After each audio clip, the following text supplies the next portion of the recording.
Bonjour à tous. Pourquoi en suis-je là aujourd'hui? En fait, suite à mon accident, mon handicap, où ma vie a été radicalement changée, j'avais besoin d'une thématique pour oublier ma détresse personnelle. Et celle-ci m'a plongé dans le peu de force que je pouvais déployer pour encore tenir une caméra, filmer, puisque j'ai eu des hauts et des bas, pour faire des reportages, mais uniquement sur l'histoire des Kalinago, des événements liés aux Kalinago, les Kalinago, le peuple millénaire des Antilles, les êtres humains qui étaient déjà là avant l'arrivée des colons européens. Et au fil de mes rencontres, de mes reportages, j'ai été très émotionné. J'étais épris de frissons. Et malgré mon parcours de la télévision, puisque j'ai plus de 30 ans de télévision, avec des ruptures, puisque je suis très sensible, et dès que j'ai l'impression que ça me dépasse ou ça va pas dans la ligne du don que je souhaite offrir, je marquais des pauses pour ne pas être prisonnier du système commercial. Et là, à la rencontre d'anciens qui me faisaient confiance et que je retransmettais sur les réseaux sociaux, brutalement, je recevais beaucoup d'appels qui me surprenaient puisque d'autres m'ont précédé. Il existe des reportages, des documentaires sur ces peuples. Et pourtant, j'étais harcelé au bout d'un moment. Même tous les jours, je recevais des appels d'enfants qui sont Kalinago, mais à travers le monde, qui ignorent en fait leur histoire, mais que leurs parents l'ont toujours dit qu'ils sont des descendants Kalinago. Donc, de mes reportages, j'ai voulu écrire. Mais je voyais que je continuais à recevoir des appels et ces enfants n'arrivaient pas à lire puisqu'on rentre dans une culture presque que j'appellerais la génération TikTok, où ces personnes veulent que vous arriviez, vous qui avez le cœur sous la main, mais qui n'êtes pas de leur génération, veulent que vous soyez capable de leur dire 5 heures de choses, mais en 1 minute.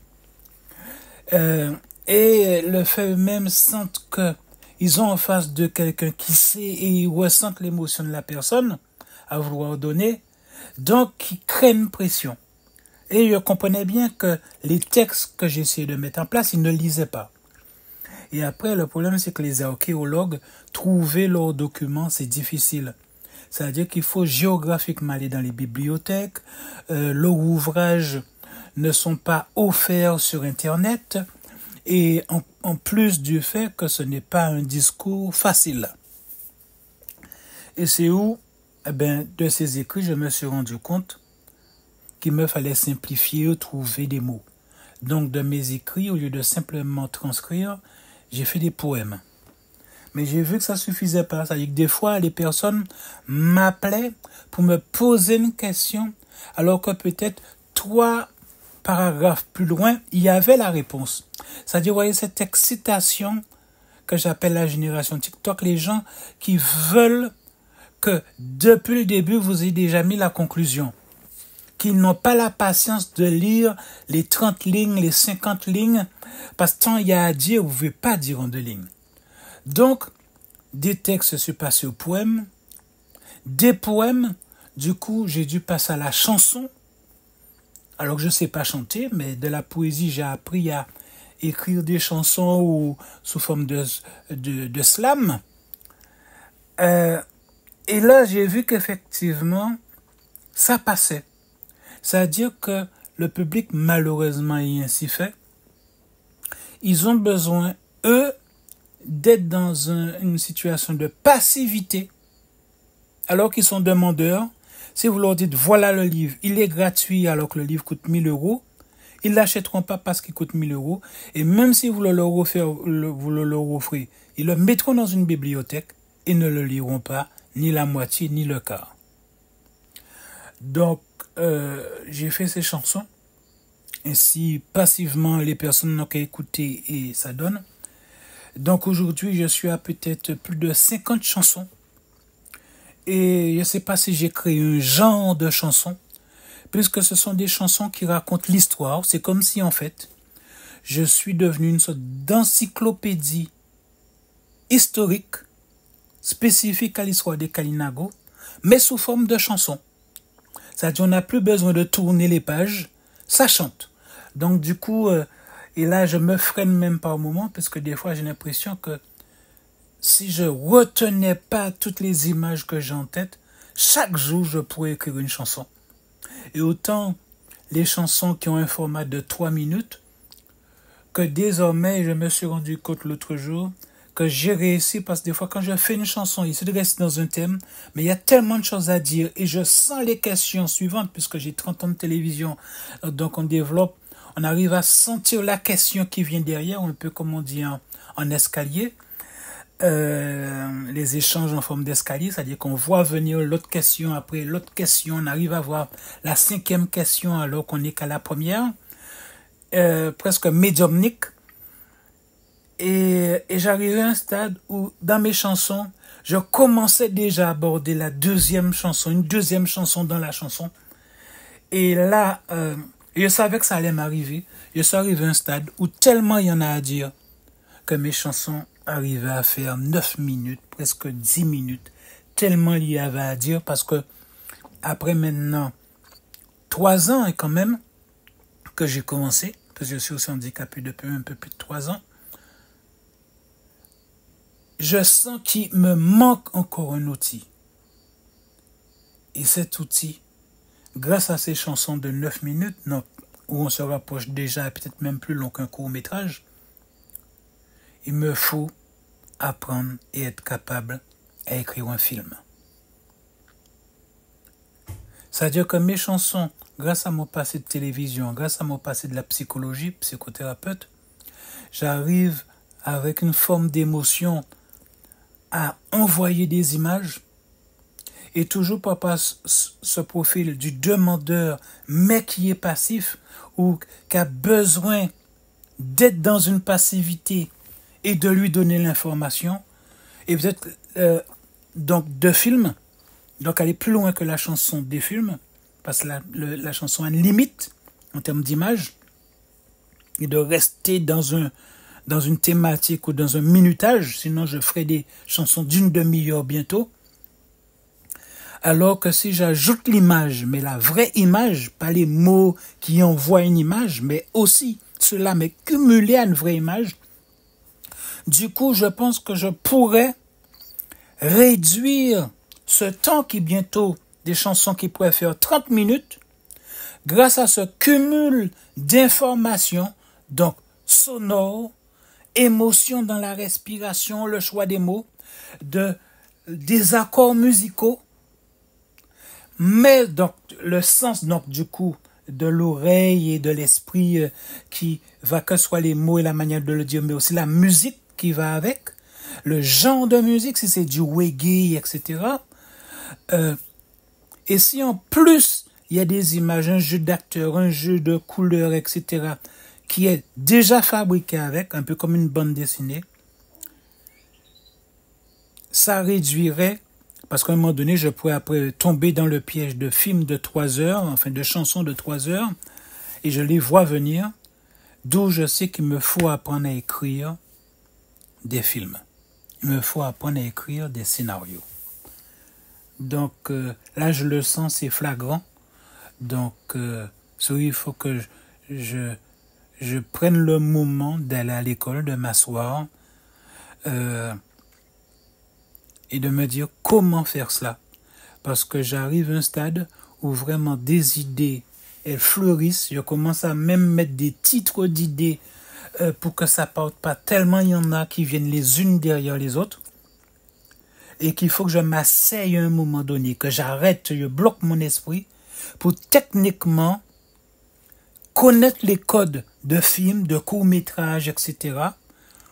Au-delà de la chanson, c'est l'étape suivante, les courts-métrages, après film, les longs-métrages, pour atteindre, après mon objectif aussi, où j'aurai un genre particulier, c'est que je m'en fiche que ça me rapporte de l'argent. Donc je vais au-delà maintenant de la question. Je veux, non pas le mot authentique tout court, parce qu'on peut faire de l'exotisme, de l'émotionnel, tout en prétendant faire de l'authentique, dire que tout ce qui apparaît est vrai, mais on reste dans un statut d'exotisme, c'est-à-dire de plaire. Donc, à la fois mon passé de journaliste, psychothérapeute, qui est de rester que dans la vérité, et non pas le mensonge, même si dans la psychothérapie, il y a l'émotion. Mais cet attachement de dire être utile, et de me dire, je veux, ok, on va faire un film. Je sais qu'il y a les pièges des films, c'est-à-dire pour la rentabilité, pour la diffusion, etc. Sauf que grâce à mes rencontres avec les Kalinago et les anciens, aujourd'hui ne veulent plus entendre parler de reporters, ne veulent pas entendre parler de gens soi-disant qui veulent, en tout cas beaucoup d'entre eux, même si certains acceptent toujours, parce qu'ils s'en rendent compte que quand ils racontent tout à ces personnes qui les visitent, et quand ils voient le résultat, les personnes mettent à chaque fois plus de 80% de ce qu'ils ont dit à la poubelle. C'est-à-dire que les personnes disent vouloir faire un documentaire sur les peuples premiers, mais au prétexte de « Ah oui, mais vous savez, pour que ce soit diffusé sur TF1, ce que vous avez vécu, c'est trop dur, le public n'est pas prêt. » Et c'est pour cette raison que moi, je préfère accepter que mes films, mes musiques même ne seront jamais diffusées sur les radios, parce qu'elles disent trop de vérité, mais elles seront sur Internet pour ceux qui en ont besoin. Que mes films ne seront jamais diffusés sur Canal+, etc.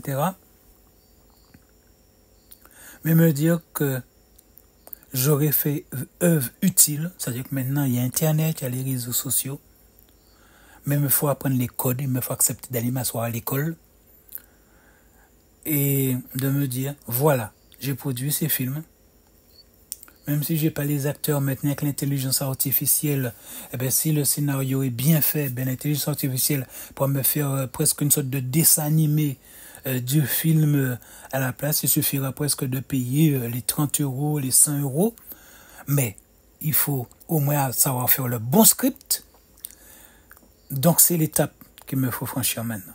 M'asseoir dans une classe, apprendre comment écrire un film, prendre les mois qu'il faut pour apprendre, écrire tous les poèmes qui me viennent, mettre les titres, les mots-clés, ne pas tous les développer pour que mon esprit reste pas dans le piège tous les jours une nouvelle chanson et avoir 1000 chansons, mais me dire il faut que je m'assoie et que j'apprenne d'abord à écrire des films et que je fasse ces films-là qui sont un plus par rapport à la chanson. Parce que dans le film, même si on pourrait dire je ferai des films chantés, mais il y a l'image qui me manque et que je sais que le public a besoin dans sa notion de passivité, demandeur, mais ce réflexe d'être passif donné, et aussi mon besoin de ne pas faire comme ceux qui ont une démarche commerciale, qui est de faire du joli, il faut qu'il y ait une romance, il faut qu'il y ait une excitation, que dans le vrai, mais le faire. Parce que ce manque existe. Dire la vérité. C'est comme j'avais un sénateur, et je conclurai là-dessus, devant moi dernièrement, quand je lui ai dit que la guerre des Kalinago a duré 100 ans, eh bien ce monsieur a bondi, parce que pour lui, comment des êtres humains avec des petites flèches, face à d'autres qui avaient des fusils, on peut tenir une guerre de 100 ans. Et dernièrement, j'ai trouvé donc des documents financés par le département de mon île qui attestaient que la guerre n'a pas duré 100 ans, mais la guerre avec les Kalinago a duré 150 ans. 150 ans. Et très peu d'êtres humains sur Terre, très peu de Kalinago même, le savent.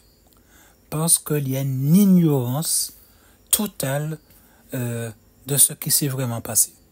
Et c'est mon rôle, et c'est mon souhait.